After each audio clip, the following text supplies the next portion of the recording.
sur les derniers épisodes, j'ai vraiment eu l'impression parfois d'être sur un volet du film Mission Impossible parce qu'il s'est passé des choses à la what? J'étais là, mais c'est quoi ça? On dirait.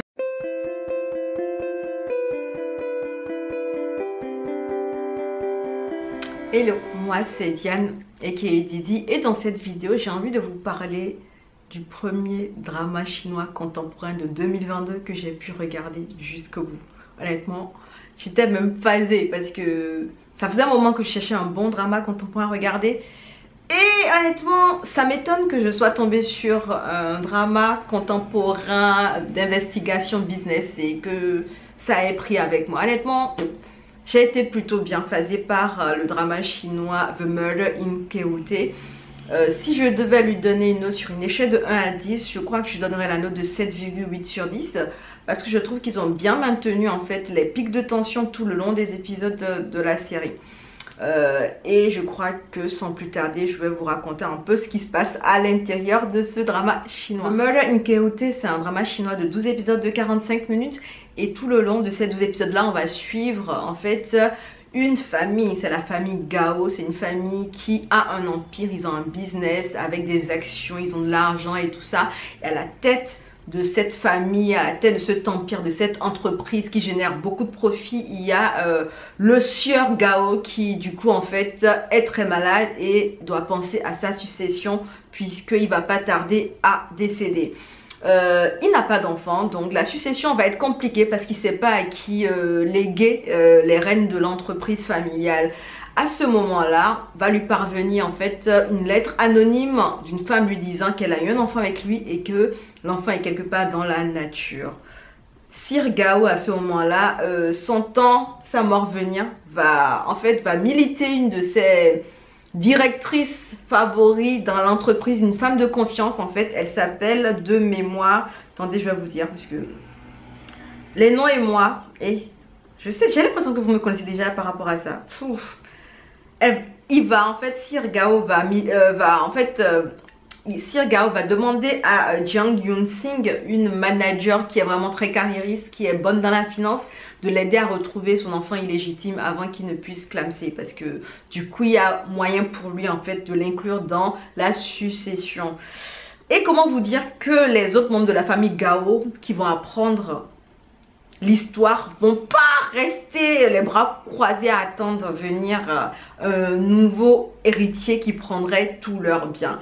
Et c'est là que commence cette histoire parce que en fait la famille Gao, la plupart du temps, ils résident dans un hôtel qui s'appelle Keoute et le drama commence en fait avec un gros incendie qui a lieu au sein de l'hôtel Keoute de quelqu'un qui va mourir de manière très étrange et de l'enquête qu'on va mener pour essayer de comprendre ce qui s'est passé. Alors déjà l'histoire elle commence comment? Elle commence avec, vous savez, l'incendie. Et juste après l'incendie, on coupe et on vous montre en fait, on vous parle de la famille Gao. C'est-à-dire qu'ils vont passer leur temps en fait à vous installer ce qu'est la famille Gao, c'est quoi leur business, c'est quoi tous les membres de la famille, qu'est-ce qui les drive, c'est quoi leur but, c'est quoi leurs enjeux, qu'est-ce qu'ils ont envie de faire, pourquoi est-ce qu'ils voudraient être à la tête de l'entreprise. Et chacun en fait a ses raisons et autres. Et ce qui est intéressant c'est que la manière dont ils introduisent la famille nous permet après de comprendre comment est venue l'idée du crime et comment est-ce qu'on en est arrivé au crime plus tard dans la seconde moitié du drama. Alors personnellement il y a pas mal de trucs que j'ai aimé dans cette série déjà. C'est que c'est un drama contemporain chinois et que j'ai pu le voir en fait parce que je sais pas hein, mais depuis 2022 dès que je commence un drama contemporain chinois, j'ai du mal à aller au bout. En fait, j'ai du mal à passer les 4 épisodes parce qu'il y a beaucoup de... En fait, j'ai du mal avec certaines expressions faciales ou à certaines manières de parler. J'ai du mal avec des plots qui sont un peu, comment dire, un peu what the fuck parce qu'en général, les dramas contemporains, ils vont mettre en avant des stars qui sont vraiment avec une grosse fandom, des stars qui sont des idoles, qui sont des chanteurs, qui n'ont peut-être pas forcément une grosse carrière de acting, mais qui vont aller sur des, comment dire, sur des scénarios qui ne sont pas les plus intéressants selon moi. Honnêtement, c'est mon avis. Après, chacun pense ce qu'il veut. Moi, c'est ce que je pense personnellement. Tous les contemporains que j'ai vus depuis 2021 avec les idoles, avec les stars qui ont de grosses fandoms. C'est des scénarios qui sont pas vraiment très recherchés selon moi. C'est des scénarios qui ont déjà été faits, refaits, qui n'apportent aucune originalité.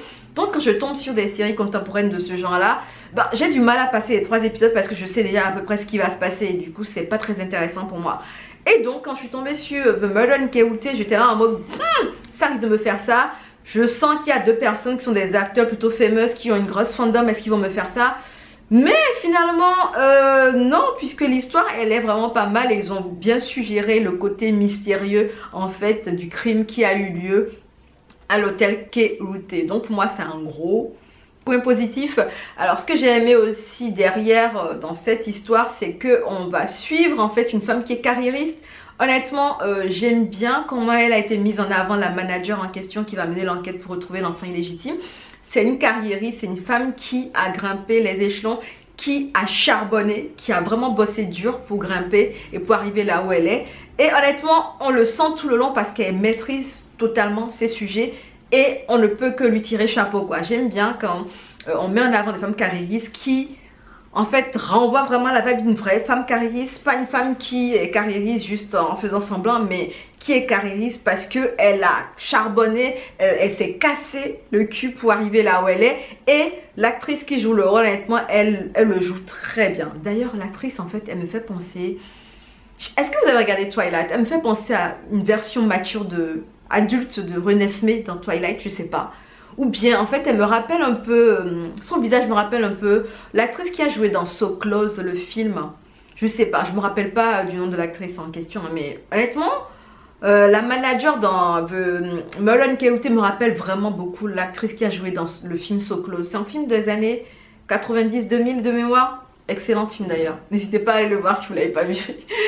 Et du coup, en fait, on a une carriériste qui est plutôt mature, qui a un certain âge, je pense qu'elle a la trentaine, mi-30, qui va devoir retrouver l'enfant illégitime qui est plutôt jeune. Et ce qu'on va avoir en fond de l'histoire, de l'intrigue, du mystère à K.U.T., c'est la romance entre Chang Chang qui est l'enfant illégitime et puis la manager du coup qui a un nom qui s'appelle Jang Yoon-sing. Voilà. Donc... L'autre point positif de cette série, c'est que la romance entre les deux là est vraiment trop mignonne. Honnêtement, on y croit à fond. Personnellement, je les ai trouvés très mignons. Je ne m'attendais pas à trouver qu'ils étaient en osmose. Je ne m'attendais pas à trouver qu'ils étaient beaux ensemble, qu'il y avait de l'alchimie, parce que l'acteur principal, je l'avais déjà vu dans une autre série chinoise, The Day of Becoming You. J'en ai déjà parlé. Je vais vous glisser le lien quelque part là. Et honnêtement, c'est vrai je trouve qu'il joue plutôt bien les rôles qu'il joue. D'après ce que j'ai vu dans The Day of Becoming You, ça va, il joue plutôt bien. Et dans cette série, en fait, il a fait du bon boulot aussi. On croit vraiment beaucoup à la romance entre ces 2 personnages, même si on sent qu'il y a un décalage, en fait, il y a une différence d'âge qui doit être significative. Je pense que le Chan Chan en question doit être dans la vingtaine, il a l'air très jeune. Et puis la manager, elle est une femme de 30-35 ans à peu près. Donc j'ai bien aimé comment est-ce que leur romance a été amenée petit à petit, parce que vraiment c'est des personnes qu'on n'aurait jamais pu deviner, qu'on n'aurait jamais pu penser on n'aurait jamais pu penser à les voir ensemble. Et du coup ils ont commencé avec une relation très en mode amicale entre griffes. Elle me sort des déboires à un truc beaucoup plus solide, une émotion beaucoup plus solide au fil des épisodes. Et honnêtement, ils étaient très beaux à l'écran. J'ai adoré comment ils se taquinaient. J'adore les couples qui se taquinent à l'écran en général. Je trouve que ça casse un peu la glace. Et ça fait très réaliste parce que en général, les couples ils restent pas figés là, l'un devant l'autre. Sans vraiment rigoler. J'aime bien quand ils se taquinent, en fait, quand ils se lancent des pics. Et Dream of Splendor, honnêtement, c'est un drama chinois où le couple principal se taquine de ouf, en fait. Sincèrement, allez le voir, ce drama-là. C'est un drama historique, mais allez le voir. Bref, aparté clôturé. J'ai bien aimé aussi, en fait, dans ce drama, vu qu'il va parler de business aussi, puisque on va suivre comment va se dérouler la succession de l'empire de la famille Gao, on aura des clans qui vont se former, on aura des camps qui vont se former, ils vont se déformer en fait selon les intérêts des uns et des autres. Il y a beaucoup de coups fourrés, il y a beaucoup de réunions en fait où on a les actionnaires, il y a des trucs de tension. Et en soi, honnêtement, chaque épisode en fait vous garde un peu en mode hein?